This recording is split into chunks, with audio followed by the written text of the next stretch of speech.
Puedes intentarlo ahora. Bien,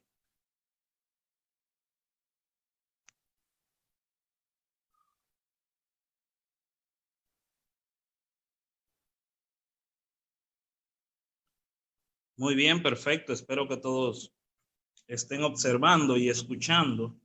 Y vamos a proceder inmediatamente con la palabra de Dios. Vamos a ubicar nuestras Biblias en el capítulo 6 de Amós.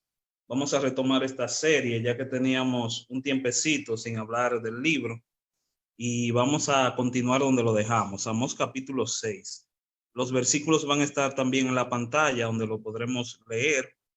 Y a modo de introducción, para no leer todo el capítulo, vamos a leer un solo verso para iniciar. Y vamos a leer la palabra de Dios en Amós 6:8 para iniciar en esta mañana con la meditación de su palabra. La palabra del Señor nos dice de la siguiente manera. Amós 6:8. Jehová el Señor juró por sí mismo. Jehová Dios de los ejércitos ha dicho: abomino la grandeza de Jacob y aborrezco sus palacios, y entregaré al enemigo la ciudad y cuanto hay en ella. Oramos. Amado Dios y Padre eterno, te pedimos tu dirección en esta mañana. Te pedimos, Señor, que nos hables, Señor, a nuestros corazones. Que sea tu palabra, Señor, tocando las partes más sensibles, Señor, de nuestra alma. Que sea tu palabra, Señor, derrumbando nuestra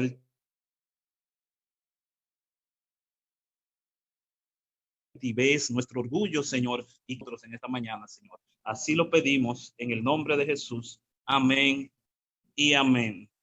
Y realmente no hay forma prácticamente de iniciar un sermón y no mencionar el famoso COVID-19 o coronavirus. La verdad es que esta pandemia, esta crisis que estamos viviendo, nos ha enseñado que realmente nosotros los humanos simplemente somos pequeños, pero que estamos en las manos de un Dios grande. El 17 de abril de este año, en medio de la pandemia y con relación a la Semana Santa, el periódico Hoy publicó un artículo del cual yo quisiera compartir este breve fragmento. Decía el artículo: definitivamente ante esta gran impotencia, el hombre se ha mirado en el espejo, se ha encontrado consigo mismo, ha descubierto su fragilidad, su pequeñez, ha sido derrotado en su autosuficiencia y en su falso sentido de poder y dominio. Ha sido vencido su orgullo, el yo, en el que se siente colocado por encima de los demás. Y vean qué irónico, todo esto por un virus microscópico. Y qué ironía que el mundo ahora mismo esté de rodillas por un virus que para poder verlo necesitamos un microscopio, por una partícula diminuta. El mundo que se sentía grande, el mundo que se sentía sublime, ahora está de rodillas. Y es que la realidad es que no somos más que pequeños en manos de un Dios grande. Y precisamente este capítulo 6 de Amós, del que vamos a hablar, nos habla de eso, de un pueblo que se sentía grande, pero realmente eran un puñado de pecadores en manos de un Dios grande, en manos de un Dios sublime, de un Dios poderoso y de un Dios que castiga el pecado. Así que vamos a recordar un poco el contexto, ya que hace tiempo no hablábamos del libro. Y estas son algunas características del reino de Israel del norte en los tiempos de Amós. El reino de Israel del norte es a quien va dirigido este libro. Y lo primero es que este reino se caracterizaba por ser un reino de prosperidad material. Sucede que quien reinaba en ese entonces era Jeroboam II y este logró conquistar nuevas tierras. El territorio israelita se expandió y se estableció en un lugar llamado Samaria. Había mucha abundancia, los principales del pueblo tenían grandes beneficios. Realmente fue un reino que podría considerarse en el sentido material exitoso, pero recuerden que también este reino se caracterizaba por ser pobre espiritual. Había una pobreza espiritual, a pesar de que lo tenían prácticamente todo en el ámbito material. Sus almas estaban pobres y sedientas de Dios. Otra característica que debemos recordar es que este pueblo se caracterizó porque sus principales eran personas egocéntricas, materialistas e idólatras. Claro, aquel que se entrega al egocentrismo, aquel que se entrega al materialismo, terminará tarde o temprano siendo un idólatra. Aunque este pueblo idolatraba, en muchas maneras, ya sea en estatuas, ya sea a sí mismos, ya sea las cosas materiales. Entonces, en este contexto de un pueblo egoísta, de un pueblo materialista, que dejaba a un lado al Dios verdadero para entregarse a sus ídolos, entonces Amós empieza a hablar. Y este verso que leímos nos habla de que el Señor abominó la grandeza que tenía ese pueblo. Abominó, es decir, odió, aborreció la grandeza que tenía ese pueblo. Y la pregunta es, ¿en qué consistió esta grandeza de Israel para que Dios hablara con una palabra tan dura? Esta palabra grandeza que vemos en Amós 6:8, el versículo que leímos, significa realmente soberbia, altivez, orgullo y o arrogancia. Vemos, por ejemplo, el mismo verso, pero en la Nueva Traducción Viviente, que nos dice, despreció la arrogancia de Israel, desprecio, dice el Señor, desprecio la arrogancia de Israel y odio sus fortalezas. Entregaré esta ciudad a sus enemigos junto con todo lo que hay en ella. El Señor aborrece la arrogancia. Esto es lo que nos está diciendo el texto. ¿Y cómo se aplica este pasaje a nuestra realidad actual? Bueno, como una manera de resumir todo el capítulo 6 en una frase sublime, podríamos decir, quien camina en arrogancia vive a un paso de la desgracia. Quien camina en su arrogancia está a pocos pasos de caer en una gran desgracia, como vamos a ver que iba a caer este pueblo de Israel que se había entregado por completo a sus propios deseos, a su orgullo ciego y a todas las cosas que realmente a Dios le desagradan. Y la pregunta es, una pregunta muy importante, ¿cómo saber si yo no soy igual a ellos? ¿Cómo saber que yo como creyente, que yo como individuo soy distinto a ese pueblo de Israel que se entregó por completo al orgullo, a la altivez y a la arrogancia? Es bueno que recordemos versículos como Amós 5:14, donde el pueblo admite que ellos decían andar con Dios. Ellos creían que estaban haciendo las cosas bien. Entonces nos preguntamos, ¿cómo yo puedo saber si realmente no estoy ciego por mi orgullo? ¿Cómo yo, siendo un hijo de Dios, puedo estar completamente convencido de que soy distinto a ellos? Eso es lo que vamos a tratar de ver en lo adelante. Dicho de otra manera, ¿cuáles son los indicadores para medir mi nivel de orgullo? Y se lo digo en forma de advertencia. Vamos a ver 3 indicadores en los cuales vamos a dividir todos los versículos del capítulo 6. Y estos son los indicadores. La búsqueda del éxito, una búsqueda empedernida por obtener el éxito en esta tierra, las aspiraciones egoístas y, por supuesto, si eres grande en arrogancia, la falta de humildad será algo notable en tu vida. Entonces, vamos a iniciar inmediatamente con el estudio del capítulo 6 de Amós, y el primer indicador que vemos es la búsqueda del éxito. La búsqueda del éxito nos va a indicar qué tan grave es nuestro nivel de orgullo. Y aprovecho para decirles que la verdadera grandeza no consiste en ser exitoso en esta tierra como muchos creen. No, en eso no consiste la verdadera grandeza. Y vamos a ver cómo le fue a este pueblo en los versículos 1 y 3 del capítulo 6. Amós 6:1.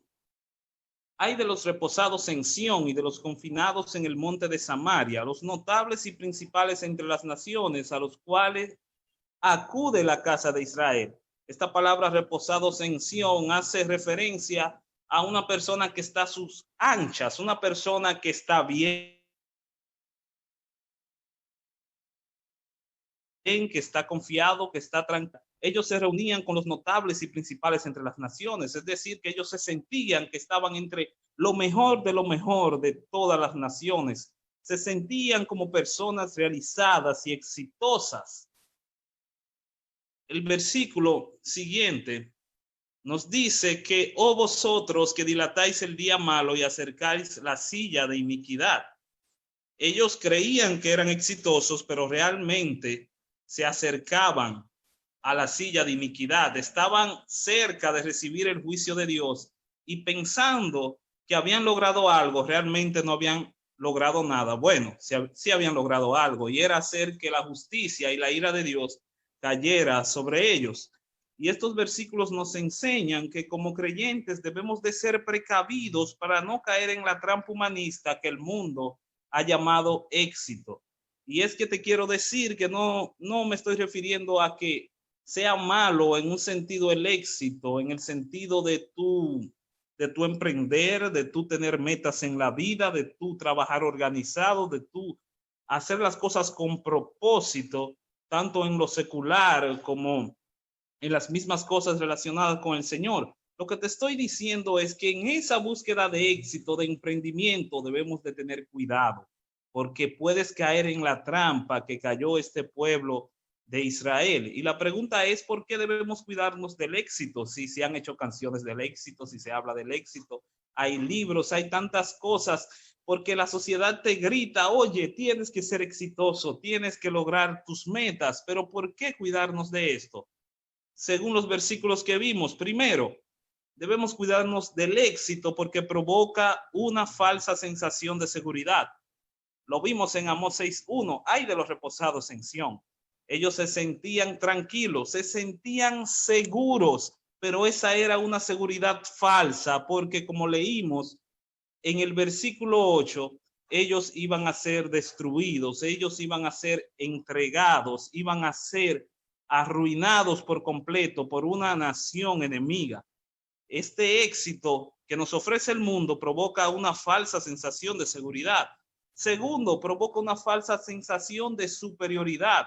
El versículo 2 habla de dos ciudades, habla de la gran Hamad y habla también de Gad, de los filisteos. Estas fueron ciudades que fueron grandes en su momento, pero luego fueron arruinadas. Entonces, ¿qué le está diciendo Dios a través del profeta a los israelitas? Escuchen bien, ustedes ven esas naciones que son grandes, que han sido exitosas como ustedes. Recuerden que fueron destruidas, fueron arruinadas. Es decir, que su sensación de superioridad es una sensación falsa. Ellos se sentían superiores a las demás naciones, pero esa superioridad les iba a durar muy poco. Tercero, ¿por qué debemos cuidarnos del éxito? Porque provoca un bienestar temporal. Esa fiesta, esa comodidad, esa seguridad iba a durar muy poco. Vosotros que dilatáis el día malo, dice el versículo 3. Dilatáis se refiere, dilatar, a posponer. O sea, ellos estaban entretenidos en su éxito, entretenidos en sus logros, pero simplemente estaban postergando en su mente el juicio que iba a venir. Y precisamente esa es la trampa que nos hace todas las cosas materiales que conseguimos en muchas ocasiones. Muchas veces estamos tan seguros de nuestro negocio, de nuestras metas, de nuestros logros, hasta que llega una pandemia y ¡pum!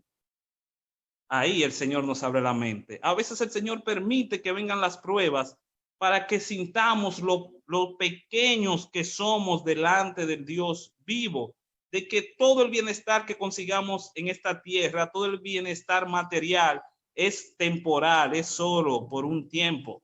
Debemos cuidarnos del éxito. Y la realidad es que no hay mayor éxito para el creyente que el éxito que tuvo Cristo pagando nuestros pecados. Ahora nuestra búsqueda no es por tesoros pasajeros, sino por tesoros eternos que están en los cielos. La búsqueda del creyente no es por tesoros que están aquí en la tierra, que hoy están y mañana no. No, nuestros tesoros están en los cielos y son eternos. Por eso es que Pablo en Filipenses 3:8 dice, y ciertísimamente y ciertamente aún estimo todas las cosas como pérdida por la excelencia del conocimiento de Cristo Jesús, mi Señor, amor por el cual lo he perdido todo y lo tengo por basura para ganar a Cristo. Comparado con Cristo, para Pablo, todo lo demás, basura, pérdida, no vale nada. Es como el estiércol, es como excremento, que es lo que originalmente significa esa palabra basura en los manuscritos originales. Y es que comparado con Cristo, nada de lo que podamos obtener en esta tierra puede valer. Y recordemos lo que dijo el Señor en el Sermón del Monte, Mateo 6, del 19 al 23.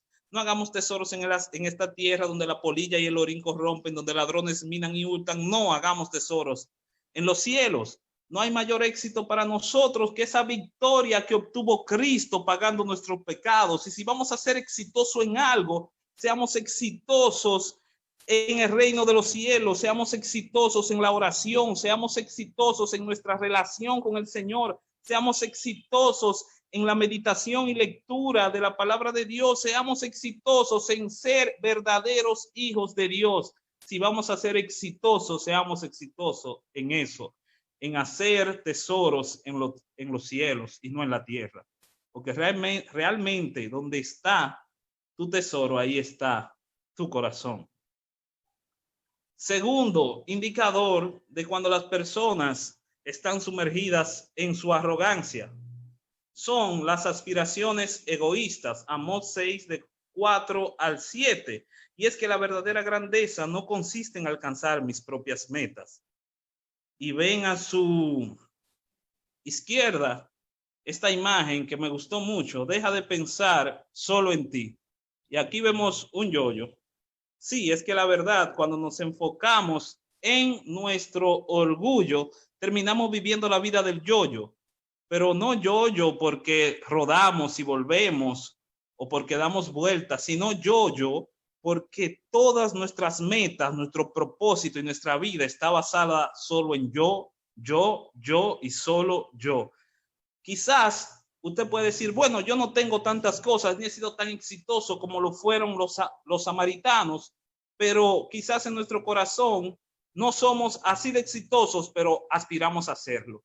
Y todas nuestras aspiraciones y metas se resumen solamente en nuestro propio egoísmo y en nuestras propias aspiraciones de ser mejor que el otro. La verdadera grandeza no consiste en esto.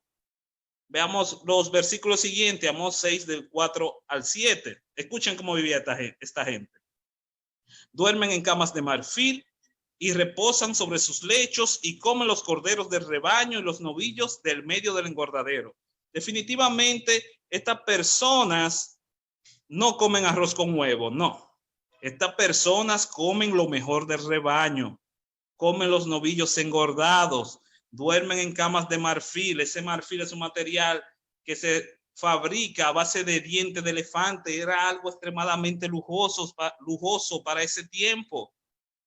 ¿Qué más hacían? Hacían fiestas. Dice, gorjean al son de flauta, al son de la flauta. Esa palabra gorjean se refiere a pronunciar palabras como tararear, como entonar una canción. Inventan instrumentos musicales como David. Vivían de fiesta, de parranda, disfrutando su éxito. Pero ¿qué pasa? Además de que bebían vinos en tazones y se ungían con los ungüentos más preciosos, con los mejores perfumes, ¿qué dice el verso 7? No se afligen por el quebrantamiento de José. Por tanto, ahora irán a la cabeza de los que van a cautividad y se acercará el duelo de los que se entregarán a los placeres. Porque ellos no se afligían por el quebrantamiento de José. José representa a Israel, representa a sus compatriotas, representa a sus hermanos que estaban quebrantados, pero aquellos que estaban en el éxito no les importaba a los quebrantados. Aquellos que se sentían fuertes no le importaba cómo le iba a los débiles. Entonces dice Amós, por tanto, ahora irán a la cabeza de los que van a cautividad. O sea, él le quiere decir que la fila se va a voltear. Aquellos que se sienten que están adelante, que están primero en la fila de los beneficios, de sus caprichos, entonces el Señor con su juicio va a voltear la fila. Entonces ahí sí es verdad que se va a cumplir, que entonces los últimos serán los primeros, porque esos que son humildes entonces serán los que serán enaltecidos, y ustedes que se sienten enaltecidos a sí mismos entonces serán humillados por el juicio venidero del Señor. Y se acercará el duelo. Fíjense que el verso atrás habla de fiesta, habla de parranda. Todavía este mismo verso dice que bebían vinos en grandes tazones, vivían a sus anchas, pero se acercará el duelo de los que se entregan a sus placeres. Cuando analizamos estos versos en el hebreo original y tú como que encajas las piezas, esa última frase se podría traducir como se les acabará la fiesta.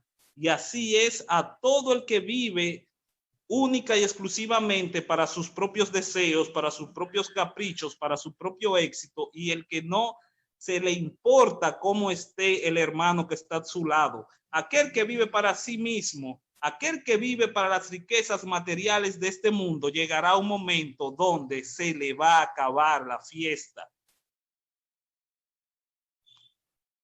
Y recordemos que en este momento exacto de la historia de la humanidad que nos ha tocado vivir, nos da una oportunidad preciosa para que dejemos a un lado nuestras aspiraciones egoístas y abramos nuestros corazones a las necesidades de los demás. Ahora este tiempo de crisis es el momento donde el mundo quiere ver una iglesia que se entregue por sus hermanos, que se entregue por su prójimo, una iglesia que deje de pensar en sus propios caprichos y abra su corazón a ayudar a los demás. ¿Cuánta necesidad hay ahora mismo en el mundo? ¿Cuántas personas están esperando que los hijos de Dios vivan y demuestren que son verdaderos hijos de Dios? Ellos, los israelitas de Samaria, no se afligían por las necesidades de sus compatriotas. Ahora la pregunta del aquí ahora es, ¿y tú? ¿Te afliges por el quebranto de tu hermano? Una pregunta para reflexionar, ¿eh? ¿Y por qué debemos de cuidarnos de las aspiraciones egoístas? ¿Por qué debemos de cuidarnos de esto? Bueno, primero, porque estimula al materialismo. Qué terrible sería para esos que viven bien dejarse caer, que el Señor los tumbe de sus camas de marfil y que estando a sus anchas en sus sillones, comiendo sus corderos engordados, entonces el Señor los arrebate de todo. Precisamente Dios muchas veces permite que vengan pruebas y crisis a nuestras vidas como la que estamos viviendo para que nos despabilemos y nos demos cuenta que hay un reino que va más allá de esta tierra. Cuando vivimos para nuestro propio capricho, para nuestro propio deseo, para obtener cosas en esta tierra, estamos estimulando a que seamos más materialistas. Segundo, ¿por qué cuidarnos de las aspiraciones egoístas? Bueno, estimula a la idolatría. Aunque el verso 5 nada tiene que ver con idolatría, este punto está enfocado en el contexto de todo el libro. Si usted lee los últimos versículos del capítulo 5, el capítulo anterior, se dará cuenta de que este pueblo era completamente idólatra, de que incluso menciona exactamente, específicamente los ídolos que adoró este pueblo de Israel. Y dice el verso 5 que gorjean al son de flauta, cantan canciones a son de flauta, inventan instrumentos musicales, pero chequen cómo lo hacían, miren cómo lo hacían, como David. Ellos no podían hacerlo igual a David, porque David danzaba, hacía música, pero lo hacía para la gloria de Dios. En cambio, ellos lo hacían para su propio deleite, para su propia gloria. Imagínense ustedes, si aún teniendo poco nos vemos tentados a ser idólatras, cuán difícil será para aquel que solamente vive para sus propios deseos no caer en idolatría.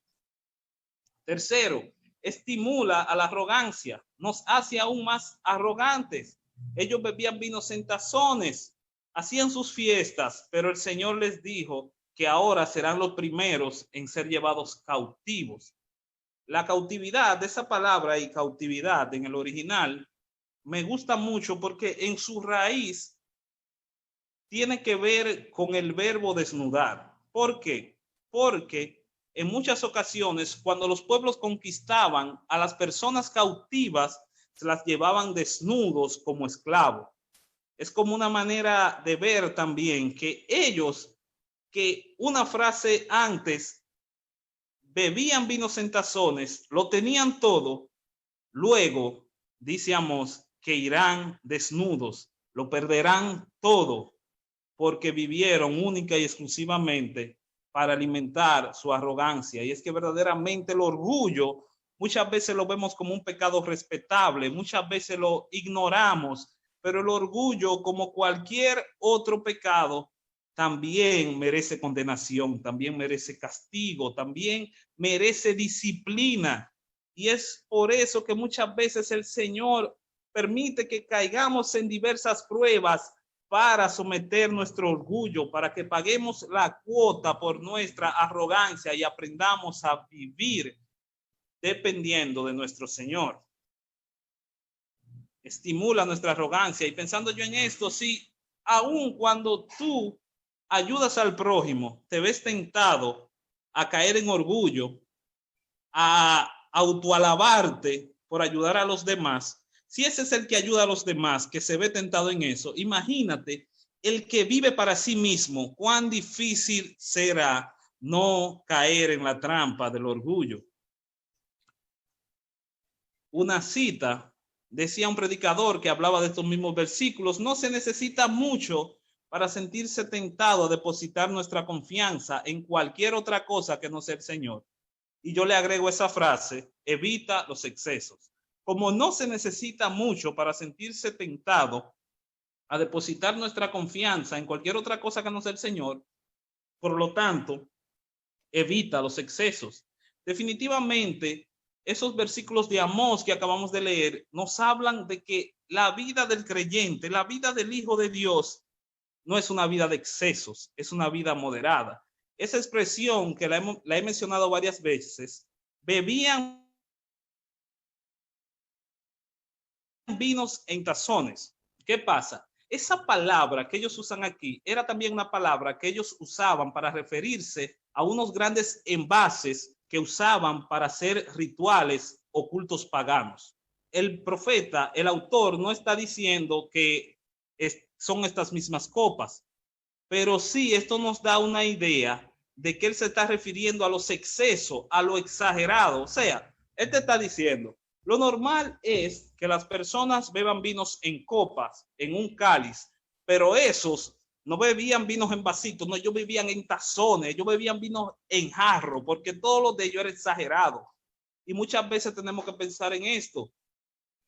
No nos gusta hablar de estas cosas, pero tenemos que ser medidos. Señores, a veces, hasta para comer, y lo he escuchado mucho esta frase, no, el cristiano no bebe, pero el cristiano come.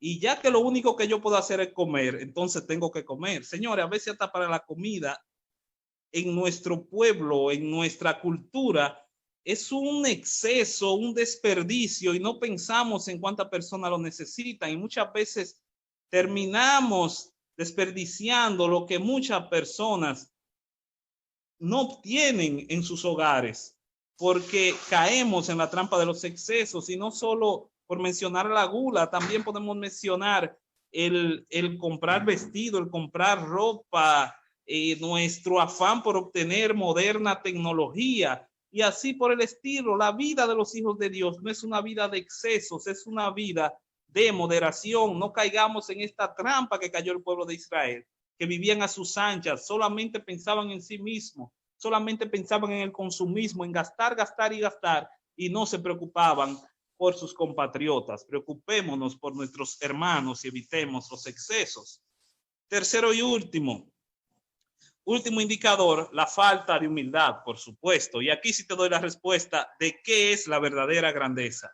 La verdadera grandeza consiste en ser humildes, consiste en ser humildes. Y veamos los versículos adelante. Jehová el Señor juró por sí mismo. Jehová Dios de los ejércitos ha dicho, este fue el verso que tratamos, abomino la grandeza de Jacob, aborrezco sus palacios y entregaré al enemigo la ciudad y todo lo que hay en ella. Seguimos hacia adelante porque ya se lo tratamos. Dice el 9, y acontecerá que si 10 hombres quedaren en una casa, morirán, y un pariente tomará cada uno y lo quemará para sacar los huesos de la casa, y dirá al que está en los rincones de la casa: ¿hay alguno contigo? Y dirá no. Y dirá aquel, escuche lo que dirá: cállate, porque no podemos mencionar el nombre de Jehová. Aquí muchos estudiosos entienden que se refiere a que habrá una mortandad tan grande que se verán obligados a tener que quemar los cuerpos, aunque esa no es su costumbre. Y habrá un temor y un pánico tan grande que los pocos sobrevivientes, cuando sean confrontados, dirán: calla, porque no podemos siquiera mencionar el nombre de Jehová. Fíjense hasta dónde nos lleva la arrogancia. Porque aquí Jehová mandará y herirá con hendiduras a la casa mayor y a la casa menor con aperturas. Eso se refiere a que tanto las casas grandes como las pequeñas serán destruidas por el juicio del Señor. Y empezamos con 3 preguntas lógicas para que analicemos. Preguntamos: ¿correrán los caballos por las peñas? ¿Ararán en ella a los bueyes? Oye, de ninguna manera. ¿Cómo es posible que los caballos van a correr en las peñas? ¿Cómo es posible que los bueyes van a arar en las piedras? No, eso es como de tontos, eso es como de locos. Y precisamente con la otra pregunta, Amós aclara qué es lo que le quiere decir. Así como es de tontos que los caballos corran en las peñas y que los bueyes aren en las piedras, así de tontos son ustedes, porque han convertido el juicio de Dios en veneno y el fruto de justicia en algo amargo. Es decir, que aquel que vive para la arrogancia termina torciendo la palabra de Dios porque no se quiere someter a ella. No quiere vivir conforme a las leyes del Señor. Quiere vivir conforme a su propia ley y termina convirtiendo el fruto de justicia en algo amargo para su vida. Y dice el profeta en el 13: vosotros que os alegráis en nada y decís: no hemos adquirido poder con nuestra fuerza. Oiga cómo está este pueblo. Acá tengo que detenerme un poco con este versículo 13, por si acaso algunos de ustedes luego lea Amós en otra versión. Las versiones que tienden a ser más literales en su traducción dicen este verso de la siguiente manera: ustedes se jactan de su conquista de Lodebar y alardean: no tomamos Carnaín por nuestra propia fuerza. Aquí hay 2 palabras en hebreo. La primera, resaltada en amarillo, es Lodebar, que significa tierra sin frutos, tierra donde no hay pasto, tierra sin nada. Y la segunda, Carnaín, resaltada en amarillo, se refiere a cuerno. El cuerno era un símbolo de fuerza, de poder. ¿Qué le está diciendo Amós? Ustedes que se jactan, que alardean de conquistar una tierra que no vale nada, terminan alardeando y diciendo: no tomamos una tierra fuerte por nuestra propia fuerza. Amós le está diciendo: escuchen, ustedes creen que su conquista ha sido grande, pero ustedes no han conquistado nada. Asimismo le pasa a aquel que vive amontonando riquezas solo para satisfacerse a sí mismo. Tú piensas que has amontonado tesoros, tú piensas que has hecho la gran cosa, pero delante de Dios, todo lo que podamos conseguir en esta tierra es nada. Todo lo que podamos conseguir material, todo tu éxito, todo por lo que tú alardeas conseguir, todos los autos del mundo, todos los edificios del mundo, todo el dinero del mundo, para el Señor, delante de Dios es nada. Ellos no habían conquistado nada y aún así se alardeaban, se sentían orgullosos de eso. Pues he aquí, le dice Amós: oh casa de Israel, dice Jehová de los ejércitos, levantaré yo sobre nosotros una nación que los oprimirá. Y los oprimirá desde la entrada del Hamat hasta el arroyo del Arabat. Quiere decir que vendrá una nación vecina, estos son los asirios, que lo iban a conquistar, lo iban a oprimir, los iban a castigar y ese iba a ser su castigo. Y dice, ¿saben desde dónde a dónde lo va a castigar? La entrada del Hamat hasta el arroyo del Arabat. Estos son los límites de la tierra de Samaria.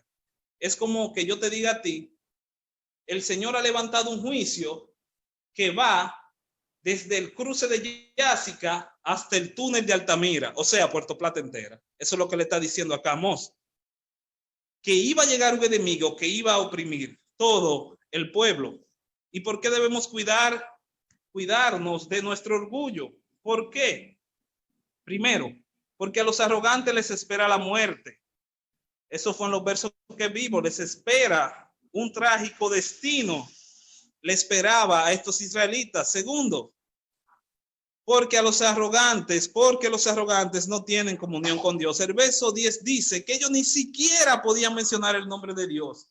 Y no que no lo podían mencionar por reverencia. No lo podían mencionar por temor, porque su comunión estaba completamente deshecha con el Señor. Y es que el arrogante, señores, no tiene comunión ni con los vecinos, mucho menos va a tener comunión con Dios. La arrogancia hace que pierdas la comunión con el Señor. Tercero, los arrogantes les espera el juicio. Ya esto lo hemos dicho de muchas maneras. El verso 11 dice que tanto la casa pequeña como la grande, todo iba a ser destruido. Cuarto, ¿por qué debemos cuidarnos del orgullo? Porque para los arrogantes la justicia es veneno. Convierten la justicia en veneno y el fruto dulce de la rectitud se convierte en amargura. El arrogante no quiere saber de la palabra de Dios, se le hace difícil, se le hace complicado, es todo un proceso. Por eso debemos de cuidarnos del orgullo, para no terminar convirtiendo la buena y dulce palabra de Dios en veneno para nosotros. Quinto, para los arrogantes no hay espacio para la gracia. Los arrogantes no dejan espacio para la gracia. Esto es lo que dice el verso 14, que toda la región iba a ser juzgada. De igual manera, todo aquel arrogante, y aprovecho aquí para hacer un paréntesis a esas personas que no han conocido al Señor, mientras te mantengas en la arrogancia, pensando que tú puedes pagar la cuota por tu pecado, pensando que tú puedes vivir para ti mismo, pensando que tú eres quien decide el destino de tu vida, no habrá espacio para la gracia si sigues viviendo bajo la arrogancia y bajo tus propios pecados. Tienes que humillarte delante del Señor, pedirle perdón y aceptar el sacrificio de Cristo. Reconocer que el sacrificio de Cristo es suficiente para salvarte. Aquel que se humilla es quien recibe la gracia, pero aquel que permanece su vida entera bajo la arrogancia no tendrá espacio para la gracia del Señor. Si queremos ser buenos hijos de Dios, démosle espacio a la gracia de Dios en nuestros corazones y humillémonos delante de Él. Y esto es sencillo. Claro, sencillo en la manera de verlo aquí plasmado. Realmente no es tan sencillo ser humilde. Pero, aunque sea difícil, nadie dijo que lo fuese. Aunque sea difícil, debemos de hacer nuestro mayor esfuerzo y pedirle a Dios que nos dé la fuerza para que seamos humildes.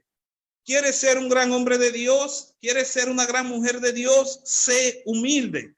La humildad es la virtud que caracteriza a los grandes hombres de Dios. Y algunos versículos para que refresquemos la memoria, para que veamos que el camino del humilde es completamente contrario al camino del arrogante que acabamos de ver.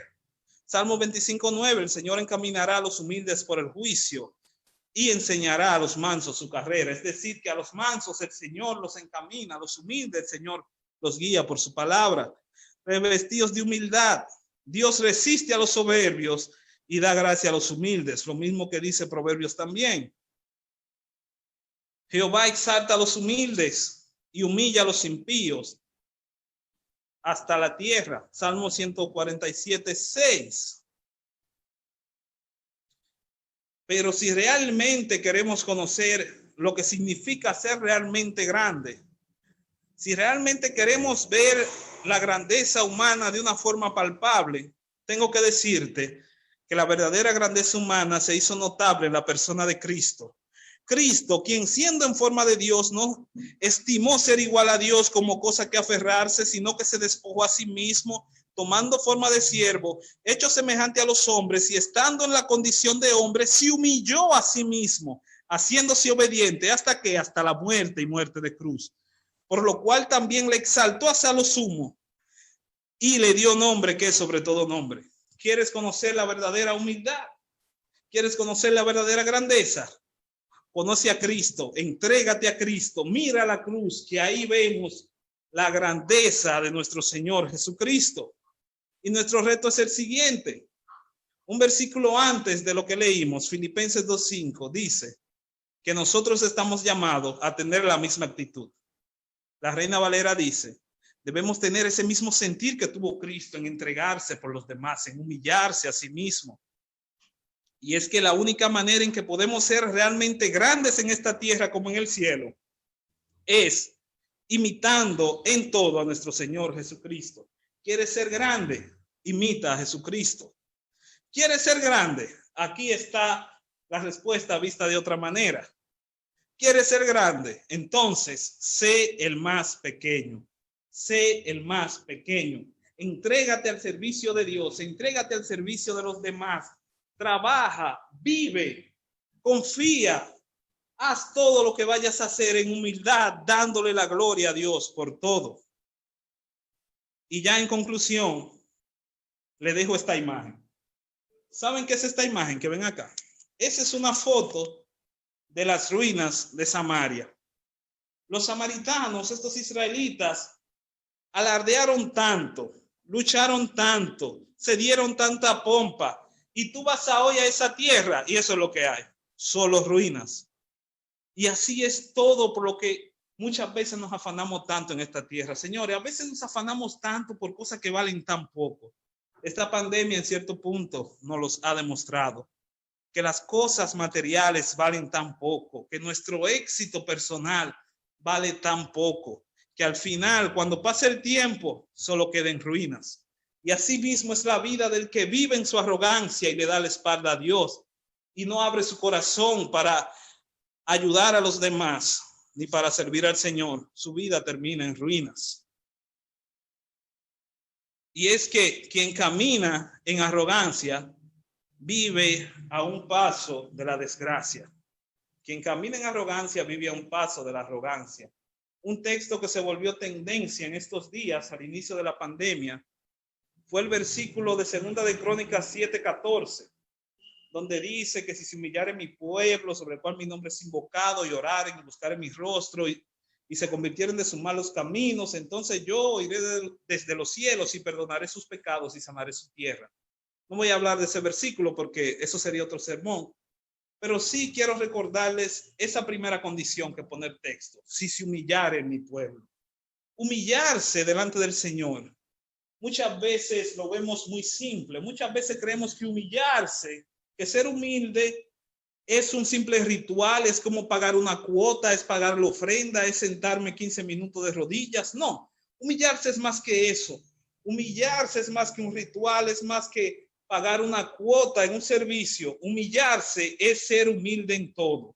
Humillarse delante del Señor es darle la gloria al Señor por todo. Así que démosles gloria al Señor. Pidámosles perdón si hemos caído en arrogancia y en orgullo. Y vivamos fielmente sirviéndole para su gloria. Dios les bendiga. Muchas gracias.